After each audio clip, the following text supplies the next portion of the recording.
नमस्कार.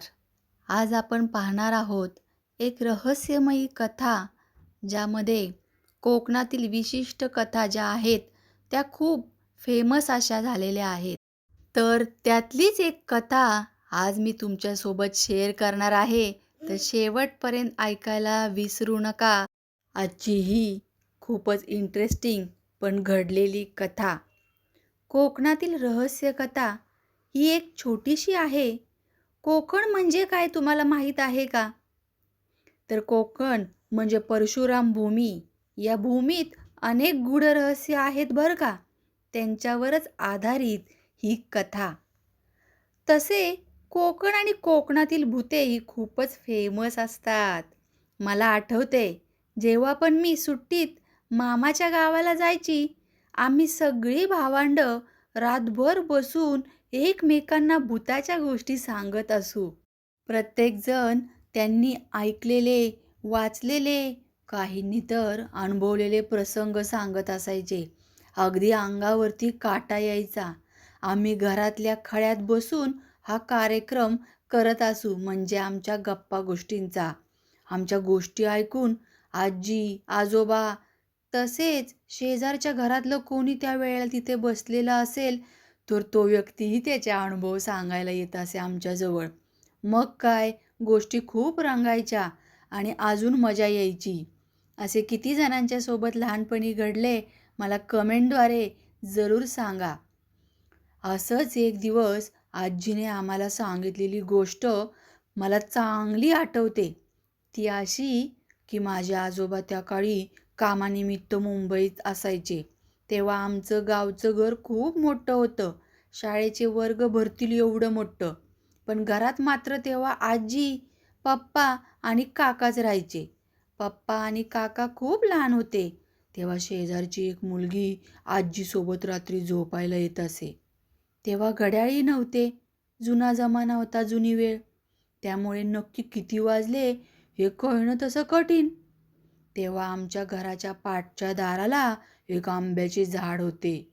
खूप आंबे यायचे त्या झाडाला आणि ते आंबे गोडही असायचे बरं का. त्यामुळे वाडीतल्या सगळ्यांची नजर त्या झाडाकडे असायची. पण आजी उठेपर्यंत खाली पडलेले आंबे कोण ना कोण घेऊन जातच असे. मग तिला खायला मिळायचेच नाही, म्हणून एकदा पहाटे पहाटेच उठून आंबे गोळा करून आणायचे असे आजीने ठरवले होते. तशी ती लवकर पण उठली आणि ती गेली तिथे आंबे आणायला मागच्या दारामध्ये. खिडकीतून बाहेर बघितलं तर तिला उजाडलं असं वाटलं होतं.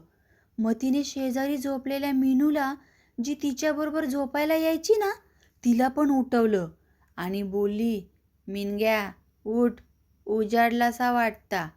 चल कोणी येऊच्या आधी आंबे गोळा करून आणूया." मग काय, मीनू पण उठली. पप्पा आणि काका दोघे गाढ झोपलेले होते. दोघी पाठच्या दाराला गेल्या. आजीने हळूच दाराला बाहेरून कडी लावली. बाहेर थोडा उजेड तर दिसत होता. दोघी आंब्याच्या झाडाजवळ गेल्या तर भरपूर आंबे पडलेले होते. दोघी वेचत वेचत चालल्या. त्यांची ओंजळी भरली तरी आंबे काय संपत नव्हते. इतके आंबे कसे काय बरं पडले असतील?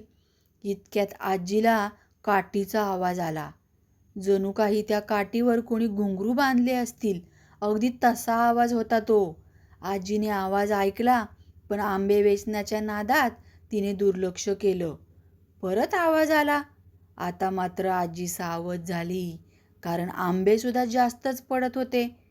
तिने मीनू घाबरेल म्हणून, "मिनग्या, चल, मॉप झाले आंबे, उद्या येऊया," असं बोलून पाटल्या दाराची कडी काढली आणि दोघी आत आल्या. तसा तो घुंगरांचा आवाज हळूहळू कमी होत गेला. आजीने टोपलीमध्ये सगळे आंबे टाकले, हातपाय धुवून अंथरुणात झोपली आणि मीनूला म्हणाली, "मिनग्या, मेल्या उजाडला नाही अजून. मंदिरात आहे हा. चांदणा पडलेला म्हणून उजाडला असा वाटला. ती त्याची वाट होती. आपण त्याच्या वाटेवर आंबे गोळा करीत होताव. म्हणून आंबे पण मॉप पडत होते. नशीब आपला चांगला हाय म्हणून आपण सुटलो, नाहीतर आपला काय खरा नव्हता." आमच्या घराच्या पाठच्या दाराच्या आंब्याकडून देवचाराची जाण्याची वाट होती. म्हणजे आताही आहे आणि ह्या दोघी त्याच वाटेवर आंबे गोळा करीत होत्या. त्यामुळे त्याची वाट अडली गेली. त्याने 2 वेळा इशारा केला, पण आजीचं नशीब चांगलं की दुसऱ्या इशाऱ्यावरच सावध झाली. असं म्हणतात, देवचार हा गावचा राखणदार असतो. हातात घुंगराची काठी, गुडघ्यावर धोतर, सुडोल शरीरयष्टी आणि डोक्यावर पगडी या पेहरावात तो मुख्यतः आढळतो. काही वेळेला सरपटणाऱ्या प्राण्यांच्या स्वरूपातही त्याचे दर्शन होते, असं म्हटलं जातं. कोकणातल्या प्रत्येक गावात एक महापुरुष आणि एक ग्रामदेवतेचे मंदिर असतेच. ज्यांना कोणाला कोकणात राहिलेले असतील त्यांना हे जरूर माहीत असेल. या दोन्ही मंदिरांमधला रस्ता म्हणजेच देवचाऱ्याचा मार्ग. गावच्या एका वेशीपासून दुसऱ्या वेशीपर्यंत असा ह्याचा एक ठराविक मार्ग असतो. त्या मार्गात कुणी अडथळा आणला अथवा काही चुकीची गोष्ट करण्याचा प्रयत्न केला तर तो त्याला योग्य ती शिक्षा देतो असे म्हणतात. एखादा वाट चुकला तर त्याला योग्य ती दिशा देण्याचे काम देखील हा देवचार करतो असे म्हणतात. शक्यतो तो कोणालाही हानी पोहोचवत नाही बरं का, पण जर कोणी त्याच्या वाट्याला गेलं तर त्याची काय हयगय तो करत नाही. खरं की खोटं देवच जाणे.